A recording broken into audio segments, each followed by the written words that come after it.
السلام علیکم ورحمۃ اللہ وبرکاتہ۔ دوستو، میں حافظ محمد صادق تمنا اپنے یوٹیوب چینل پہ آپ کا استقبال کرتا ہوں۔ امید کرتا ہوں آپ بھی بخیر و عافیت ہوں گے، میں بھی الحمدللہ بخیر ہوں۔ آج میں پھر آپ سب کے لیے ایک زبردست ویڈیو لے کر کے آیا ہوں، جس ویڈیو کے اندر دجال کے تعلق سے بہت ہی زبردست بات بتائی گئی ہے۔ کیا ہم دجالی فتنے کے دور میں جی رہے ہیں یا ابھی اس کا فتنہ آنا باقی ہے؟ کیا دجال آ چکا ہے یا اس کا نکلنا باقی ہے؟ اور اگر دجالی فتنہ آ چکا ہے تو اس فتنے سے ہم اپنے آپ کو کیسے بچا سکتے ہیں؟ اس طرح کی باتیں اس ویڈیو کے اندر بتائی گئی ہے۔ آئیے اس ویڈیو کو دیکھتے ہیں۔ ویڈیو شروع کرنے سے پہلے آپ سے گزارش کرتا ہوں کہ اگر آپ یوٹیوب چینل پہ دیکھ رہے ہیں تو چینل کو سبسکرائب کر لیجئے۔ اگر آپ فیس بک پر دیکھ رہے ہیں تو پیج کو فالو ضرور کر لیجئے گا۔ دجال آئے ہوئے عرصہ ہو گیا اور ہم اسی کے درمیان جی رہے ہیں۔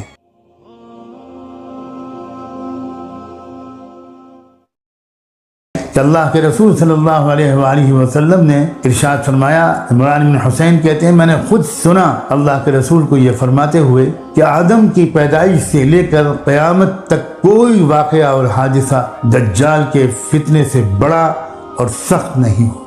یعنی بڑے بڑے امتحانات جو آئے ہیں ان میں بھی سب سے بڑا امتحان پوری انسانی تاریخ میں فتنہ دجال ہو۔ انشاءاللہ آنے والے وقت میں بھی میں اس کی پوری تشریح کرنے کی کوشش کروں گا کہ کیا فتنہ دجال آنا باقی ہے یا فتنہ دجال آئے ہوئے عرصہ ہو گیا اور ہم اسی کے درمیان جی رہے ہیں، اور اب فتنہ دجال کے شاید یہ آخری دن چل رہے ہیں۔ اب بس صرف دجال کا خود نکل کر باہر آ جانا یہ باقی ہے، اور شاید آج کل اس کی تیاریاں زور و شور پر ہیں۔ اس کا وقت بھی اب بہت دور نہیں ہے۔ فتنہ دجال کا وقت دور ہے، اس غلط فہمی سے نکل جائیے۔ فتنہ دجال تو زمانہ ہوا شروع ہو چکا، اور اب تو وہ اپنے آخری شباب پر ہے، اور وہ جب اپنے آخری نقطہ عروج پر فتنہ دجال پہنچ جائے گا تب دجال کے لیے باہر نکلنے کے حالات بن جائے، تب وہ کھل کر سامنے آ جائے گا۔ دجال کے بارے میں ایک بات یہ بھی اس وقت میں آپ کو یاد دلاؤں، اور یہ حدیث صحیح بخاری اور صحیح مسلم دونوں میں ہے کہ آپ نے ارشاد فرمایا، اور یہ کہتے ہوئے ارشاد فرمایا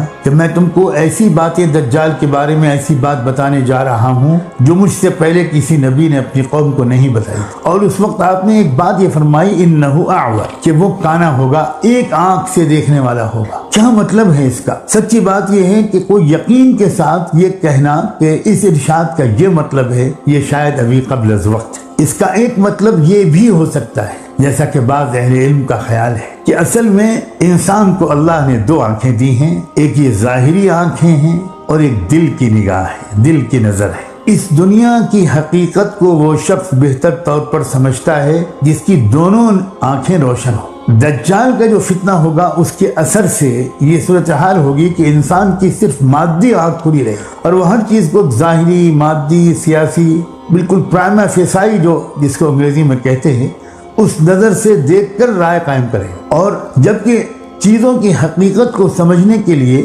صرف یہ والی ظاہری آنکھ کافی نہیں ہوتی، انسان کے دل دماغ کی نظر بھی، نگاہ بھی کھلی ہوئی ہونی چاہیے، تبھی وہ چیزوں کی حقیقت کو سمجھ سکتا ہے۔ دجال ساری دنیا کے انسانوں کو ایسا لگتا ہے کہ وہ کانا بنا دے گا۔ یہ میں سمجھانے کے لیے بات عرض کرتا ہوں، کیا مطلب کانا بنا دے گا؟ یعنی فتنہ دجال کی وجہ سے جو مہلک اور مضر اثرات پڑیں گے، اس میں ایک بہت بڑا اثر یہ ہوگا کہ انسانوں کی غالب اکثریت کی دل کی نظر بند ہو جائے اور وہ دھوکہ آسانی سے کھا جائے۔ دجال جو دھوکے میں ڈالنا چاہے گا، بڑی آسانی سے لوگ اس بات کو ایکسپٹ کر لیں۔ آپ کو آگے چل کر انشاءاللہ یہ بات زیادہ تفصیل سے بتائی جائے گی کہ دجال کو دجال کہا ہی اس لیے گیا ہے کہ وہ انسانی تاریخ کا سب سے بڑا دھوکہ دینے کا ماہر انسان، ماہر ہستی ہے۔ وہ اس کا اصل کام ہی یہ ہے کہ اصل حقیقت سے انسانوں کو بے خبر اور اندھا اور غافل کر دیا جائے، بہرا کر دیا جائے، اور جو بالکل غلط ہے اس کو صحیح کر کے دکھا دیا جائے، اور ایک نظر بندی کر دی جائے، انسانوں کو مسمرائز کر دیا جائے، پروپیگنڈے سے متاثر ہونے کی عادت انسانوں کے اندر ڈال دی جائے، اور حقیقت کو غور کرنا اور سمجھنے کی کوشش کرنا اور سمجھ لینے کی صلاحیت ان کے اندر سے چھن جائے۔ ایسا معلوم ہوتا ہے کہ شاید آور کا یہ مطلب ہے، اور کوئی بعید نہیں کہ ظاہری طور پر بھی وہ کانا ہو سکتا ہے، ہم نہیں کہہ سکتے کہ صرف یہی معنی مراد ہے۔ یہ جو چیزیں پوری طرح کھل کر تو تب آئیں گی جب وہ دجال خود ظاہر ہو جائے گا اور اس کو پہچاننے والے اہل اللہ، صاحب نظر، صاحب تقوی لوگ موجود ہوں گے اور وہ اس کو پہچانیں گے۔ آپ نے اسی حدیث میں یہ بھی ارشاد فرمایا کہ اس کے ساتھ ایک چیز ہوگی جنت کی طرح اور ایک چیز ہوگی دوزخ کی طرح، پھر وہ جس کو جنت بتائے گا وہی پھر حقیقت دوزخ ہوگی۔ یعنی یوں سمجھیے کہ فتنہ دجال میں مبتلا ہو جانے والے لوگ، ان کو وہ دجال اس خدا کی دی ہوئی طاقت کا استعمال کر کے دنیا میں بڑے مزے کی زندگی گزروائے، اور جو لوگ اس کے سامنے سر جھکانے سے انکار کر دیں گے، جو اس کو خدا ماننے سے انکار کر دیں، ان کے لیے وہ دجال بہت مصیبتیں کھڑی کرنے کی کوشش کرے گا، فقر و فاقے میں ان کو مبتلا کر دے گا، طرح طرح کی پریشانیوں میں ان کو ڈالے گا۔ یہی تو ہے فتنہ، یہی تو ہے امتحان اور آزمائش۔